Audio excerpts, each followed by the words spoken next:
Previous video में हमने if statement को स्टडी किया था, सिंपल इफ़ स्टेटमेंट। आज इस वीडियो में हम एक एग्जांपल मज़ीद देखेंगे इफ़ स्टेटमेंट से relevant.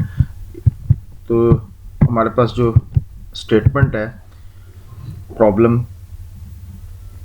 Right a program that inputs marks 3 subjects if the average of the marks is more than 80 it display 2 messages you are above standard and admission granted.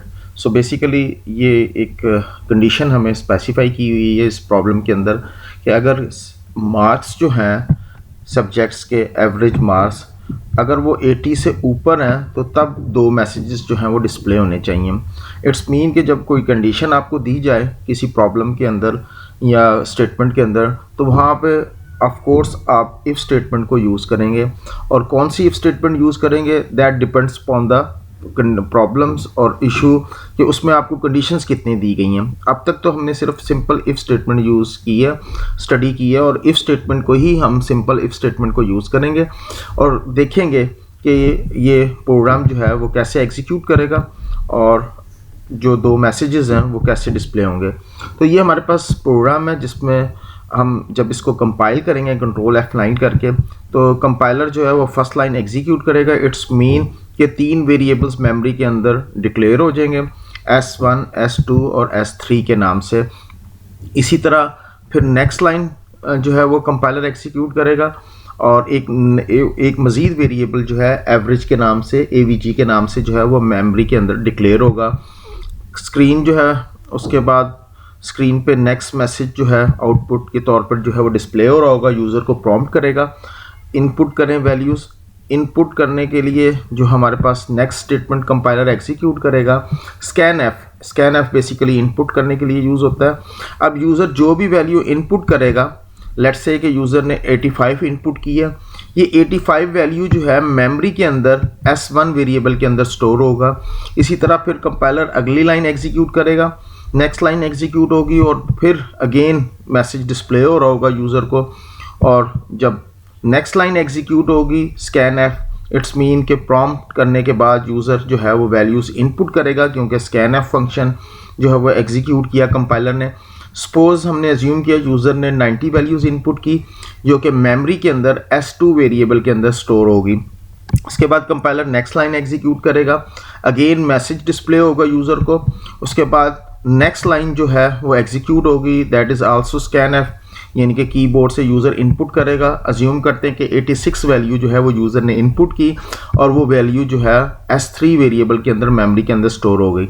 इसके बाद next expression है और इस expression में हमने specify किया कि S1 की वैल्यू, S2 की वैल्यू और S3 की वैल्यू को प्लस करके 3 के ऊपर डिवाइड किया जाए और जो रिज़ल्ट आएगा वो एवरेज वेरिएबल के अंदर स्टोर होगा। तो ये जो हमारे पास वैल्यूज़ जो है एक्सप्रेशन एवेलुएट होने के बाद रिज़ल्ट जो रिटर्न होगा, यानी कि S1 S2 को जब आपने प्लस किया तीनों वेरिएबल्स को 261 आया और हमने 3 पे डिवाइड किया तो 87 वैल्यूज़ जो है वो एवरेज वेरिएबल के अंदर स्टोर होगा। उसके बाद जैसे ही कंपाइलर नेक्स्ट लाइन एग्जीक्यूट करेगा, नेक्स्ट स्टेटमेंट हमने इफ़ यूज़ की हुई है, यहाँ पे हमने लॉजिकल रिलेशनल एक्सप्रेशन जो है वो स्पेसिफाई किया हुआ। रिलेशन एक्सप्रेशन जो AVG वेरिएबल है उसके अंदर 87 है। इट्स मीन कि यहाँ पे 87 है जो कि ग्रेटर देन 80 है। कंडीशन जो है वो ट्रू है। आप जैसे कि हम स्टडी कर चुके हैं, relational expression always evaluate true और फॉल्स, यानी कि बुलियन रिजल्ट जनरेट करता है। तो इस केस में हमारे पास एवरेज वेरिएबल के अंदर 87 पड़ा हुआ है जो कि 87 जो है दैट इज़ ग्रेटर देन 80। तो कंडीशन ट्रू होने की सूरत में जो है कंपाइलर जो है इफ़ स्टेटमेंट के नीचे जो लाइन है उसको एग्जीक्यूट करेगा और ये लाइन जो है स्टेटमेंट यूज़र की स्क्रीन पर डिस्प्ले होगी। उसके बाद नेक्स्ट लाइन जो है वो भी एग्जीक्यूट होगी और नेक्स्ट लाइन भी जो है वो स्क्रीन के ऊपर डिस्प्ले होगी। तो ये कंपाइलर जब एग्जीक्यूट किया, हमने यहाँ पे करली ब्रैकेट्स यूज़ की हुई हैं, दैट्स मीन कि these are 2 statement are under executing if statement. Compound statement है, मोर देन 1 स्टेटमेंट है। जब भी आपने एक से ज़्यादा स्टेटमेंट जो है वो एग्जीक्यूट करवानी हो तो आपको पैरेंथेसिस जो ब्रैकेट्स होती हैं करली उनको यूज़ करना पड़ता है और दैट इज़ वाई कि ये दोनों स्टेटमेंट जो है वो एग्जीक्यूट हुई।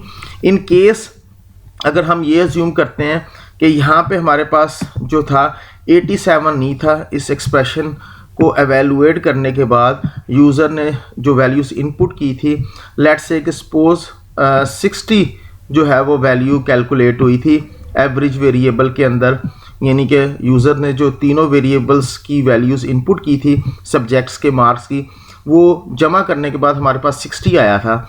इन दैट केस 60 जो है वो एवरेज वैल्यू जो है वो 80 से बड़ी है, that is false. It's mean कि ये फॉल्स हुआ। फॉल्स होने की सूरत में ये वाली लाइन एग्जीक्यूट नहीं होनी थी। इफ़ स्टेटमेंट ने कंट्रोल जो है इस ब्रैकेट्स के बाद जो हमारे पास स्टेटमेंट थी उन स्टेटमेंट को एग्जीक्यूट करना था, क्योंकि हम पढ़ चुके हैं कि सिंपल इफ़ स्टेटमेंट की ये लिमिटेशन है कि उन हमारे पास सिर्फ एक वन वे डिसीजन मेकिंग है, उसके बाद नेक्स्ट जो है उसके पास दूसरा ऑप्शन नहीं है। लिहाजा ट्रू होने की सूरत में तो हमने उससे बता दिया कि उसने क्या परफॉर्म करना है, but in case of false हमारे पास कोई एक्शन स्पेसिफाइड नहीं है। उसके बाद मज़ीद आगे जो प्रोग्राम होगा वो एग्जीक्यूट होगा। So that is an other example of if statement जिसमें हमने इफ़ स्टेटमेंट के बारे में